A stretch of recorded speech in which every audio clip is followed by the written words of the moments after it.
Drew Pritchard is one of Britain's leading decorative salvage dealers. Everything is just beautiful. He's on the hunt for weird and wonderful objects. What a thing. It's carved timber. This week, crossing the country from Derbyshire and Henley-on-Thames to the Cotswolds. Your receptionist's looking a bit rough, isn't she? Drew's ready for some tough bargaining. Look out, he's armed. He's armed and dangerous. And he discovers a piece of treasure that's had a brush with disaster. There's a major problem. Yeah. Somebody has thrown French polish all over it. But it's a really good thing. Underneath there, it's a nice thing. With help from his team, I can see some gold. Drew draws on decades of experience to discover the extraordinary and the unique. This is the stuff that really gets me excited.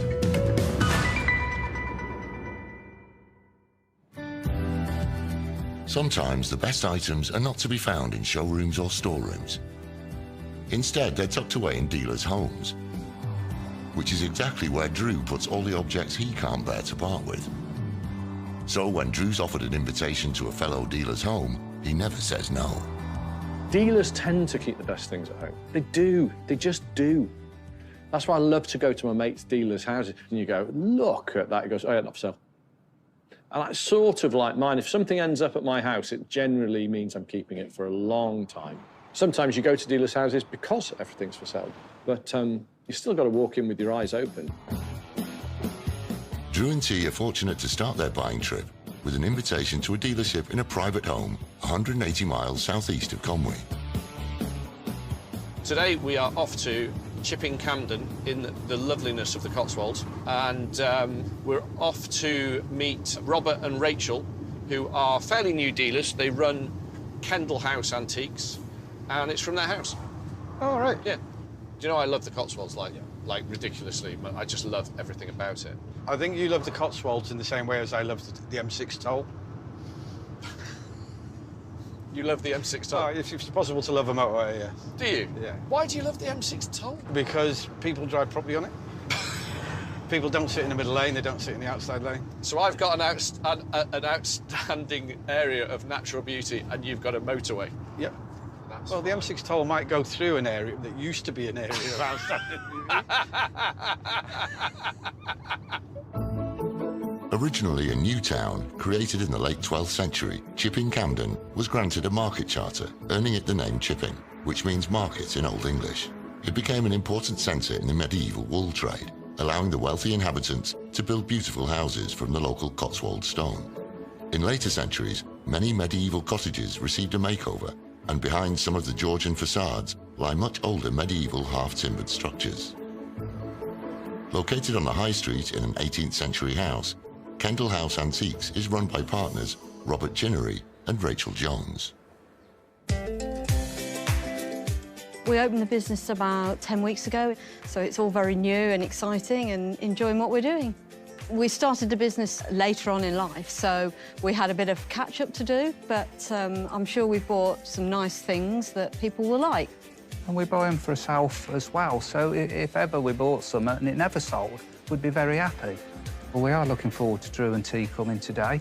He does buy quite a few different items, so hopefully there's something that he'll like.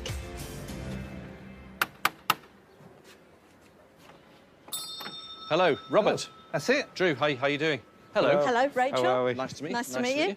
Can we have a look inside? Yeah, please come in. Yes, get out of the heat. It's only small, but That's all right. please come So are in. we.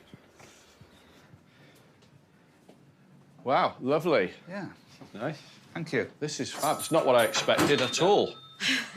You've got a bit of room spare there. You could have got more stuff. Yeah. No, it's lovely. It's lovely. So, I mean, you live here? Yeah, we live here. OK. This used to be the living room. We've moved upstairs. OK. It looks great. Do you know if you walk in somewhere and you go, this is like a rich environment, like lots of colour and everything hitting you, this is great. Your receptionist's looking a bit rough, isn't she? The receptionist, she ain't been... she's not eating a lot. We're with Robert and Rachel, and they're running their antiques business from their house. It's great. They've really gone for it. They're fairly new to the business. They've been antique collectors for years, and they're doing what they love. All the stuff here is really punchy, good things. I mean, it's a mixed bag, isn't it, in here? You've got all sorts of stuff in here. Can I open this? Yeah, of course you can. What's this? I was looking at. I think the sword's meant to be broken. The man lost it in battle, I think. OK, Grand Tour plaster arm of the Borghese Gladiator, Impress C. Smith, London. There's one thing that catches my eye in the cupboard there, and it's a plaster arm. There was 2 or 3 big firms turning these out, 2 in London. That's one of them, and it's signed. Signed with an address on it, so we can pin it down fairly easily. Looking at it, I think it's very late 19th, early 20th century. Looking at it, that's where I think it is. And it's definitely something that I'd like to buy. It's nice. Yeah, it's got a feel to it. What are you asking for it? OK. What am I asking for it? What was on the ticket? 1600. Yeah. It's going back in the box. Yeah, fair enough. It's very nice, though. Yeah. I like that a lot. Yeah. That's the nicest thing I've seen. You can always bid me, Drew, don't you? I will do, but I don't want to afraid. fall out with you immediately. You won't fall out with me. OK. It's a very nice thing. I'm not sure if there's a profit left in that for me. Can we come back to it? Yeah, of course we Let's can. have a think. It's £1,600.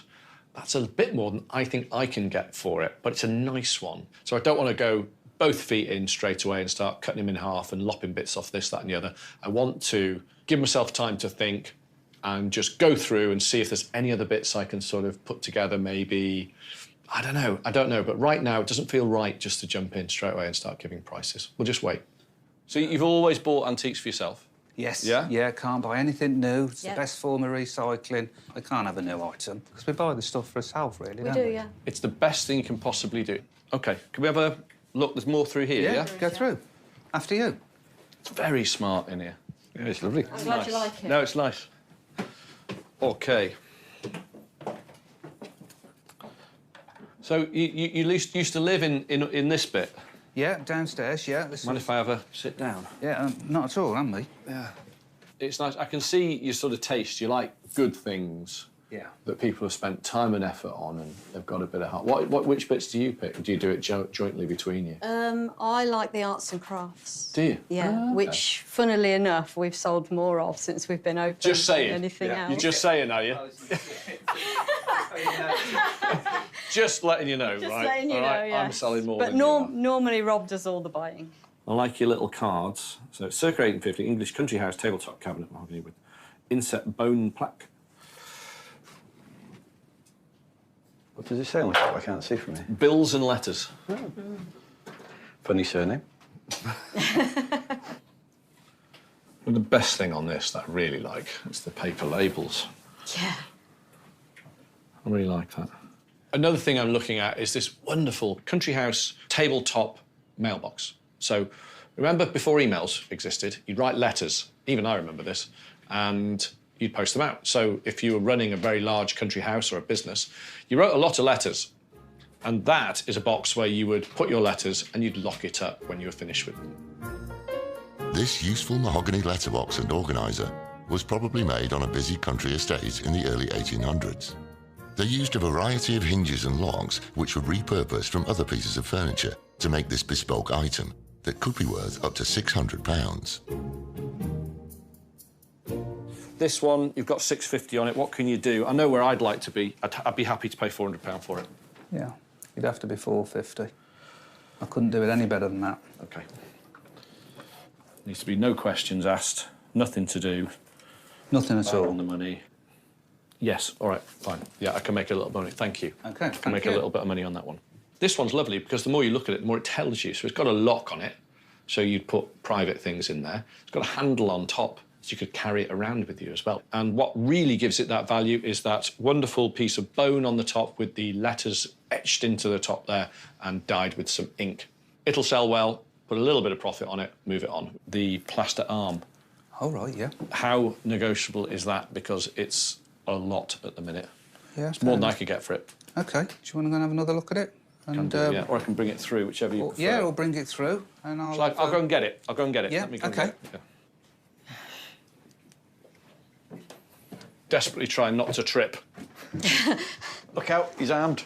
He's armed and dangerous. That's very good. So it looks, it's dead on right. It's dead right. Absolutely dead right. Marked up. Lovely. The hand's very good, isn't it? Yeah. The colour's good, you know. But it's all the money. What can it be? 1,200 quid. T, can you do me a favour? Yeah. Can you hold it on that wall? The muscles on the arm, they're well formed, aren't they? It's great. Yeah, this is quite good as well.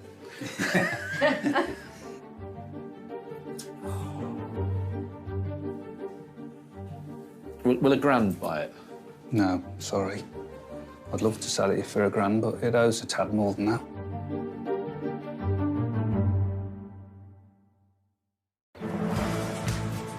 Drew and T are in the Cotswolds, visiting a private home that doubles as an antiques business. Wow, lovely. Yeah, Nice. thank you. This is fab. It's not what I expected at all. Drew's taken a shine to a pricey plaster replica of an arm copied from a classical sculpture. Will £1,000 buy it? No, sorry. I'd love to sell it for £1,000, but it owes a tad more than that. 11.50. Yeah, go on then. Yeah? Go on then. Yeah. Thank you. It's nice to see you go out on a limb. You've been waiting to say that, haven't you? How long have you been waiting? They're going to sort money in a minute and I can say it. It's a very nice item. Very nice item. A lot of these are damaged, got bits missing, old repairs, etc., etc. This has got nothing wrong with it. It's in perfect condition. It's got the correct little wire hanger built in at the top, and it is clearly marked by the maker. That really helps. And it's just a good thing. So, £1,150, we own it. Well, did you say you've got an outbuilding? Yes? Can we have a look in there? Yeah, of course you can. This is the kitchen. And I've got my little eye on you, look. That's great. Did you do that? Yeah. There was a knot there, so I just drilled it out and dropped it in. I love that. Good. That's brilliant. Loving your garden. Yeah, it's great. And this is, oh, I like this. You've done a really nice job on everything. I like it. And you've left that. I like that too. Yeah, it's a lovely door, isn't it? Yeah, I Yeah. like that, yeah. Ah, OK. So what's the deal with this, like? It's your workshop? It's just my workshop, yeah. I've tidied it for you. What are you doing with all this stuff, then? Is it for sale or are you using it? or what Yeah, are you doing? it can be for sale, yeah. It's just my workbench and the drawers I use. They're a bit hammered, aren't they? Yeah, they are. They've been cut in half as well. They've cut them up. Yeah. It's nice, though, the fitting. CG, you don't know where that came from? CG. No, I don't. It's not bad. It's certainly got a look, hasn't it? Yeah. So we now come into Robert's workshop, and as soon as I walk in, something grabs me, and it's a big bank of drawers. These are something I've bought forever. They're instantly attractive. Whatever you do with them, in any interior, they look cool. Now, I'm looking at this thinking, ding dong, here we go, lovely, love this. This large bank of office drawers dating from the early 20th century is made of oak with handsome cast bronze handles with the letters C and G embossed on them. The top and the base are in good, though worn condition, and once renovated, these drawers could be worth up to £2,000. It's an interesting thing. It's just, what are you going to put your screwdrivers in? I'll probably spend £1,000 on boxes. What do you want for it? £1,100. Yeah, all right, £1,100 sold. Okay. Thank you very much. Thank you. It needs a fair bit doing. There's just one drawer that's sort of thrown everything out, but apart from that, we're all right. Some of them a bit sticky, but... That's OK. That's all right. I like that. You know, sticky drawers you go for every time, though, don't you? We'll get it back to the workshop, give it to my restorer, Pip, and give him about 4 days on this to get it just right. But we'll keep it that wonderful, dry, untouched colour, and we'll keep all the numbers that are written all over it as well. And we've got something really very, very saleable. Really saleable, trust me. Kendall House Antiques today has been, honestly, a really enjoyable, lovely day. Meeting the guys has been a real joy. They've made a beautiful job of the showroom. Hats off to them. Until you try and do that, you don't realise just how much work it takes. That's a lot of hard work. For me, the buy of the day is the large cabinet with all the drawers, because it's exciting. It's like finding an old car in a barn. You look at it and it's full of expectation and full of potential. And that cabinet is. I'm going to end up with something very, very beautiful and incredibly saleable. We've had a great day. Yeah, it's been really enjoyable. We didn't expect him to buy as much as he did, so we're very happy with that. And it's been an absolute pleasure, and we've enjoyed every moment of it. That was Good. I enjoyed that. What lovely people. Yes. Incredibly enthusiastic. Really, really keen. Look at this place. It's beautiful. They've picked a beautiful village to be in. Bought good things.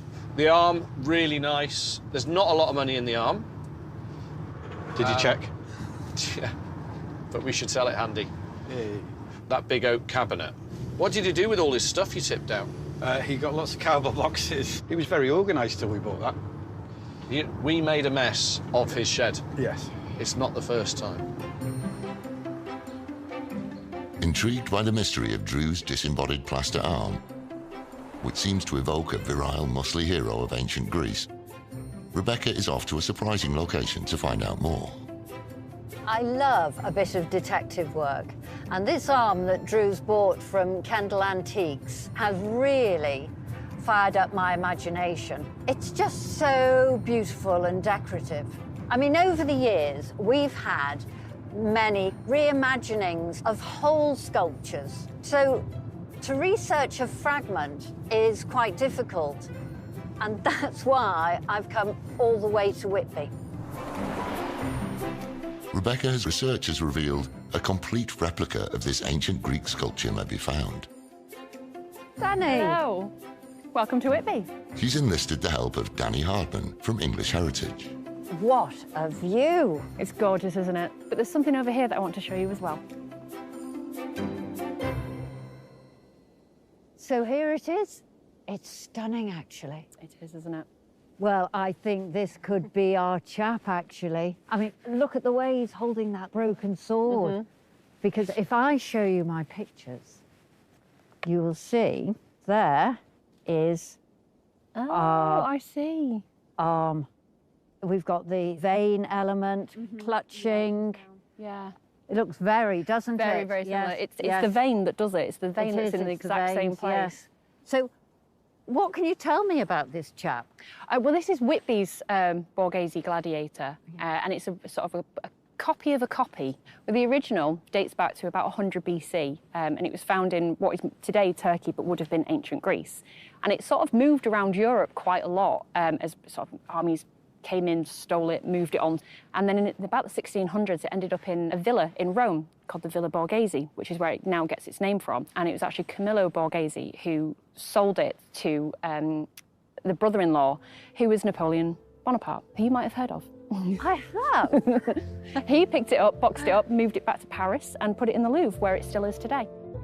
This ancient Greek masterpiece was so widely admired that countless copies were made, including one for Charles I. Another keen admirer of the piece was Sir Hugh Cholmondeley of Whitby, who ordered a copy of his own. So Hugh Cholmondeley II, when he built his new house, basically wanted to copy it and have one of his own.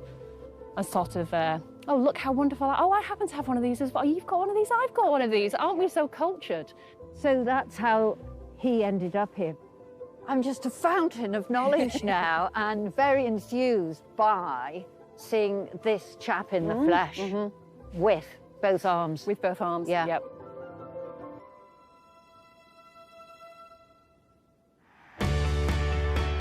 For their next stop, the boys are travelling 85 miles north, where they've been given exclusive access to another private collection. This time, it's a restorer and dealer's stash at his home in the Peak District. Right, so we're in Derbyshire and we're off to see a guy called Tim who runs a business called Beautiful Things. He's been collecting his whole life, started restoring years ago, and he has some stuff at home. So we're going to go and see him there first, but I believe he's got a retail outlet as well. So ideally, we're going to go and see both today. Located 8 miles north of Derby, Belper is a thriving market town. It is thought that it was once known by the Anglo-Saxon name Bradley, which the Normans renamed Beau Repair, or Beautiful Retreat. In the early 19th century, this area became the cradle of the Industrial Revolution, when Jedediah Strutt built the first cotton mills here in 1780. It is in one of Belper's old mills that Beautiful Things is located. But the boys are starting their visit 15 miles north of the town, at the home of owner Tim Cross. I'm an engineer, ex-engineer now, retired last year to fulfil my dream of restoring and buying and selling antiques. My dad was my inspiration, and my dad always used to love restoring furniture and things. And I found myself in a position where I'd pick that up from him, and it just came from there. And then naturally, I sort of fell into antiques and my love of all old things. So I invited Drew and T over, really, because there's quite a lot of stuff in my workshop that I haven't worked on yet, and I know he likes to buy something that he's doing at work. So, you know, I think it's going to be quite exciting. There you go. This is the place, I think. Is anyone in? Hello. How are we doing? Tim. Hi. How you Nice doing? to meet you. Can we come and have a look? Yeah, you find the place okay? Yeah, no problem. Well, they say no problem. It's the middle of nowhere. OK, so your workshop. Yeah. So this is where the magic happens. I restore, bit of carving, French polishing, that sort of thing. All right. Love working with wood. There's more in there. Lots more in here. There we go. Lots more in here. Lots more in here. So this is my main storage area, where some of it is stuff that's ready to go in the shop that just haven't got space in the shop. OK. A lot of it is waiting for restoration. That's OK. That's yeah. Well, you've got to, if you can restore it yourself, that's where your money's made, you know? Yeah, definitely. You know, you're adding value all the time. Today, we're coming to see a guy called Tim, who runs a business called Beautiful Things. But first, we're coming to his house because this is where the unrestored stuff is. This is where, you know, he does the bit of magic that makes things saleable. So, yeah, keen to see what's here. Well, you know, I'm in the mood to buy all the time. I'm always after things that... I'm prepared to take stuff that needs work. I've got my own restorer in the house. So we take stuff as is. I'm not bothered, really. Yeah. And there's a table there. Yes. That table there. Hexagonal one. Yeah. Can we take this off? Yeah, sure. All I've done with it, to be honest, is given it a good degrease and then refinish polish. It's difficult to see in this light, being honest with you. I just need to see it outside it. Watch that spandrel. There's a spandrel coming off it. Just watch the loose bit. Yep. Yeah, make sure the spaniel doesn't run away. The spaniel. Spandrel. As I'm poking around, I stick my head around the back of an old chest of drawers and I recognise something that I buy regularly, which is a side table or occasional table. It's one of the most useful pieces of furniture. Like a chest on chest, like a good desk, a side table is just useful all the time. Dating from around 1900, this mahogany octagonal table is in the aesthetic style, an artistic movement that believed beauty in everyday life was essential. Some elements will need attention, such as the spandrels crossing between the legs. However, it has enough original features, including the casters, to make it of interest. Sympathetically restored, it could be worth around £400.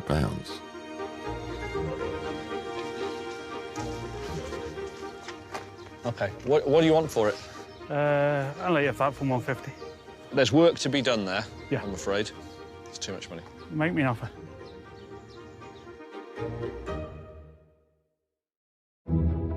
Drew and T have got exclusive access to a dealer and restorer's private collection in the Peak District. So this is where the magic happens. I restore, French polishing, that sort of thing. And Drew is interested in a table that's in need of major restoration. I'll let you have that for 150. It's too much money. Make me an offer. £100, that's it. Yeah, OK. Deal? Yeah, deal. Fine, all right. You can get a lot of tables that look like that.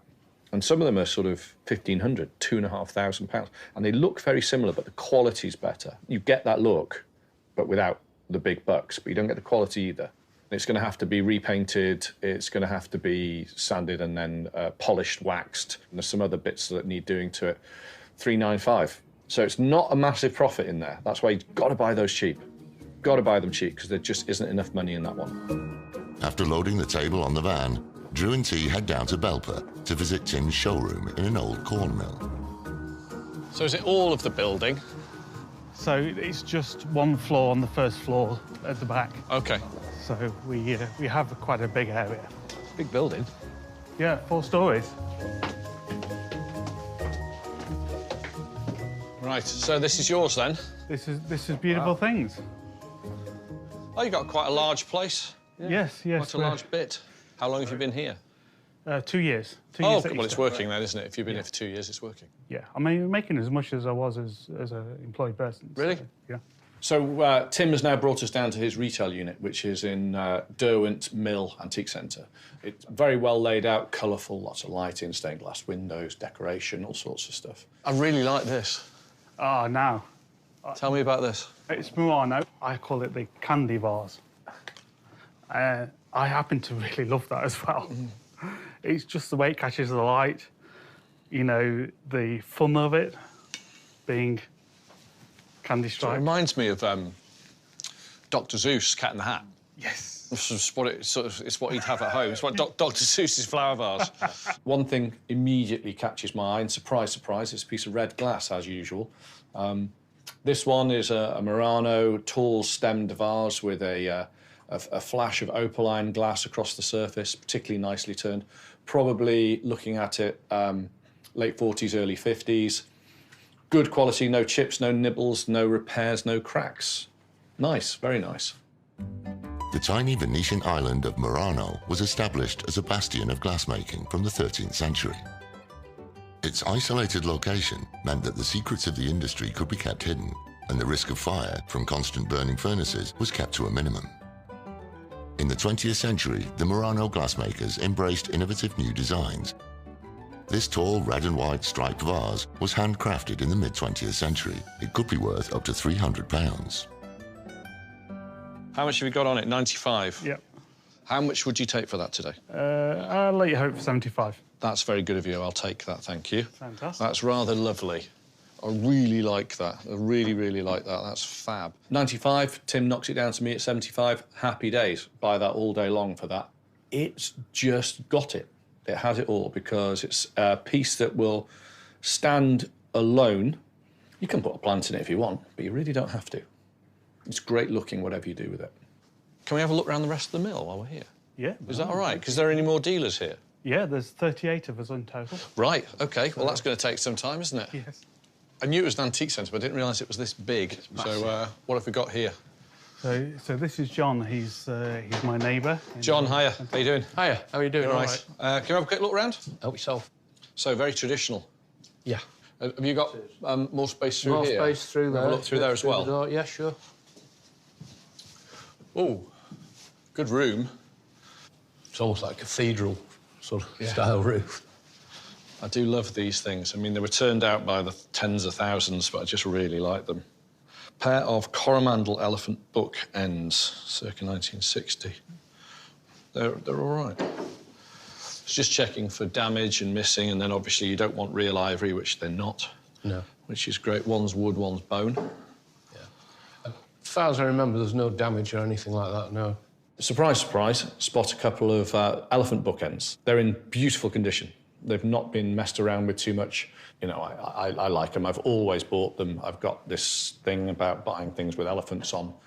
Somebody else must have done because there's thousands of them out there. And those two little pieces over there, inexpensive, stylish, particularly well made, nice timber, highly original.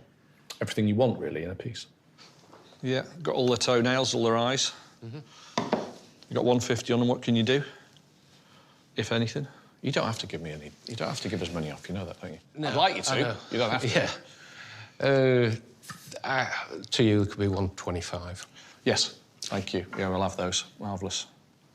Thank you very much. No, you're welcome. Yeah. Thank you. Then what it is about elephants. Always elephants. Always elephants. We haven't bought any of them for a while, though. I know. Asking 150, paid 125. Fine, a little bit of trade discount goes a long way when you buy sort of 20, 30 things in a day. And I need pieces like that, as well as, you know, £20,000 tables. I do need smaller pieces.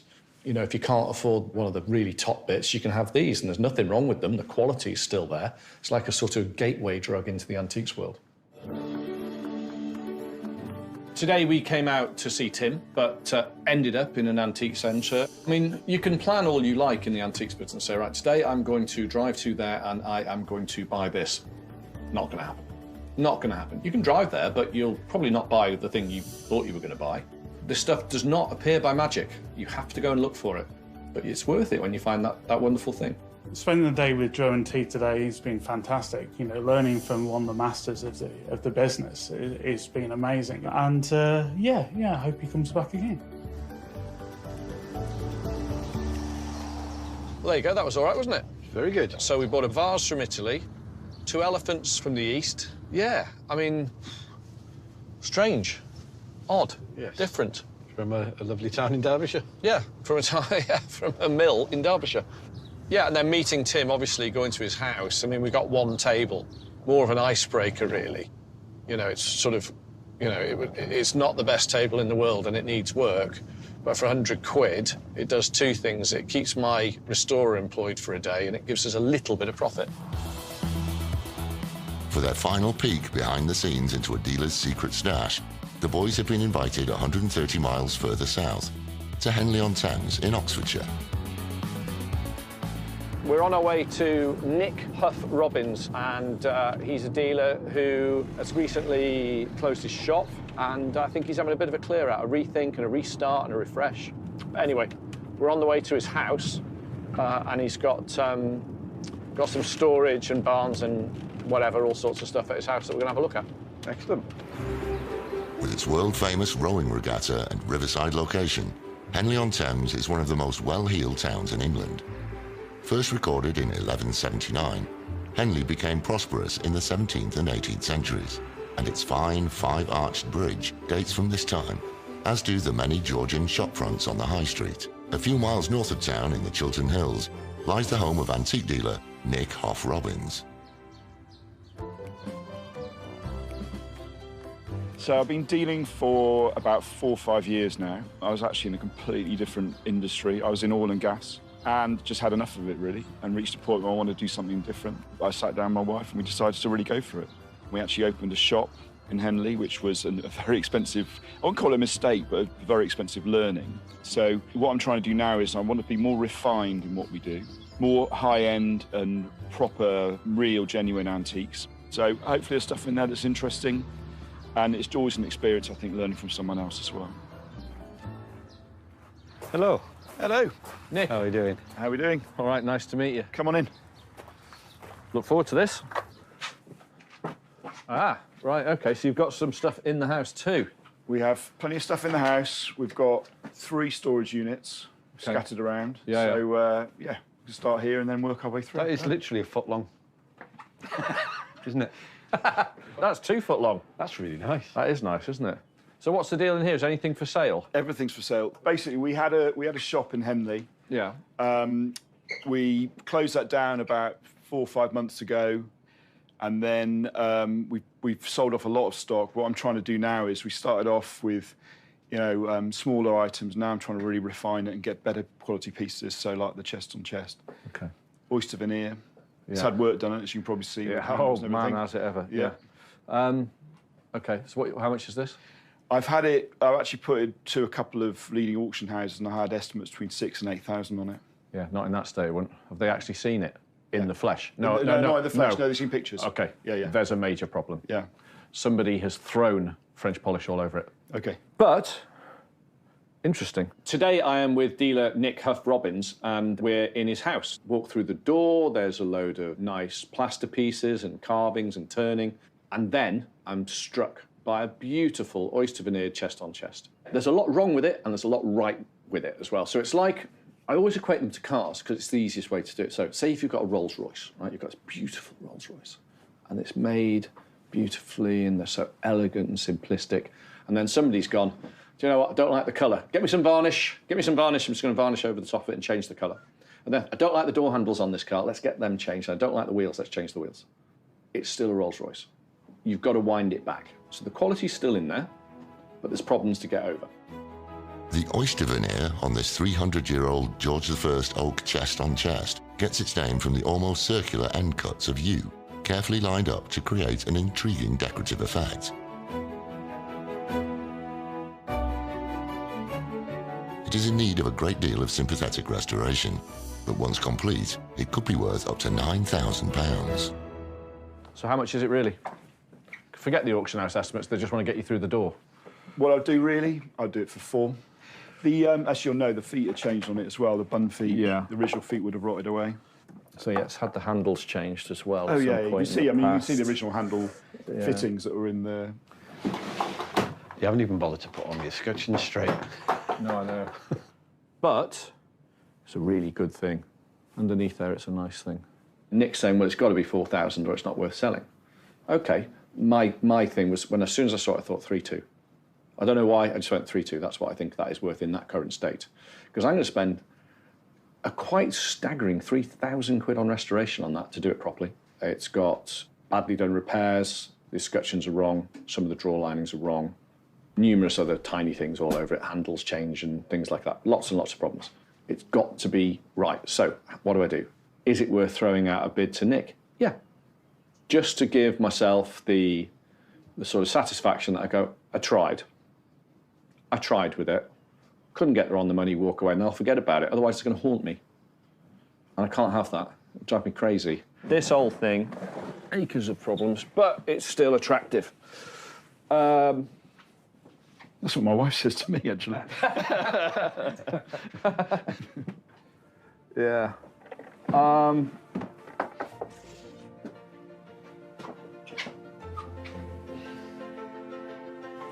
3,000.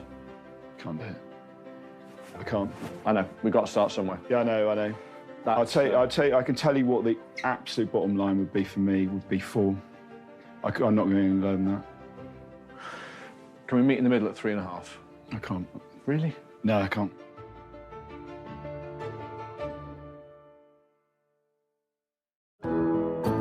Drew and T have gained exclusive access to a dealer's home in Oxfordshire. Ah, so what's the deal in here? Is anything for sale? Everything's for sale. Drew is pushing for a deal on a set of 300-year-old drawers in need of £3,000 worth of repairs. I can tell you what the absolute bottom line would be for me, would be 4. I'm not going to learn that. Can we meet in the middle at 3.5? I can't. Really? No, I can't. I've got to be hard about it. I mean, I'm losing money on it already. Are you? Yeah. Really? Yeah. I pay 5 for it. Jesus, really? But I take the hit because I want to get the money back out of it to go and buy some other things, you know. Can't pay 4. I do 3,750 and that's absolutely the end. The biggest pain in the backside with it is the holes in the front where they've drilled the handles. That's a real... Because you've got to put new veneer on in place. We've got to find something that's going to hide it, a lot of it, you know. Yeah. There's 28 holes in there to fill. And the escutcheons, and the handles to do, and the finish, and then all the bits and bobs underneath it. 3,600 quid sold. It's a bitter pill, but yeah, all right. I understand, and I feel for you. I'm sorry. You've got to learn, haven't you? I'm looking at it. I've got the money back in. I go off and buy a couple of other pieces, learn from it, and make sure, you know, get the right stuff next time, you know? Thank you very much. I appreciate it. You're about to learn as well that when we bought a chest of drawers off you, you're about to have a big pile of things with no chest of drawers to go in them. That was in my head when I was selling it, thinking, there's all the bloody pots of paint in the bottom of it. Why don't we put all that stuff now? Yeah. OK. All right, great. Perfect. Tell you what, can we have a look in these containers and sheds and all the rest of it as well? Let's go and do those ones, yeah. Yeah. Come on in. Let's do it. All right. I've come up £400 from where I wanted to be. Nick's come down £400 from where he wanted to be. A little bit of pain is felt by both of us. Nick is doing the right thing. He's learnt a hell of a lot from it. He bought a very nice thing in the first place, so his eye's right. Everything about it is right, apart from the finite details, and that's what I've got to do to it now. I've got to get it back to there. I can see it done. I know what it's going to look like, and it's going to look amazing. So thanks to Nick for doing a deal with me. OK, so storage unit, yeah? Yeah. Which one's yours? The storage unit, this one here. Do you? Thank you. Pretty thin in here at the moment, you know. We've got so, yeah, what have you done with all your stock? I put a load through auction. Yeah. I think it's quite interesting. I think as I've gone through it, I'd realised I've been building stuff up for about 2 years, and I looked at it and thought, this just isn't where I am now. And so I just decided just to get rid of a whole load of stuff and then buy new pieces after that. We're now in Nick's business unit, and we're having a good look around, but he's in transition. He's moving out from here. He's just shoved a load of stuff into auction. Damn, missed it. But there's still bits. There's still stuff that we could be interested in. So that's Martin Luther. Lutheran, yeah. Lutheran. It's covered in stuff. That's a diminutive little thing. And weird writing on the base. Yeah, what's all that about? I don't know. It was there. I don't know what it means. That's very strange. What's it about? It's like as if somebody's been cheating at maths. Yeah. Nail a bit of paper to a door. What that means. Oh, dear. Yeah, he's all right, isn't he? He's OK. Bit chipped, bit marked, bit vandalised. Secret little code there, probably is. Yeah, what is that? It's the direction. It's the direction to all of his inheritance. That's somebody's PIN number. Not mine.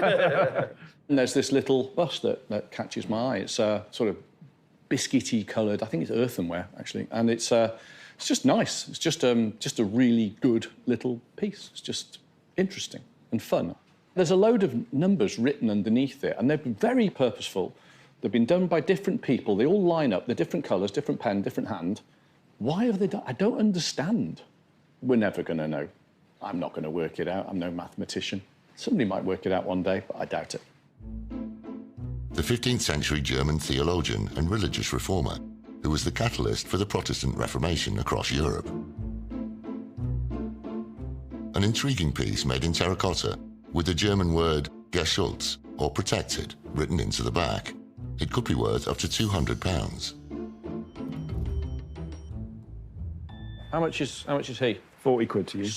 Really sold. Thank you very much. Couldn't say sold fast enough there. The price will go up now. Yeah. It's just this thing, you know.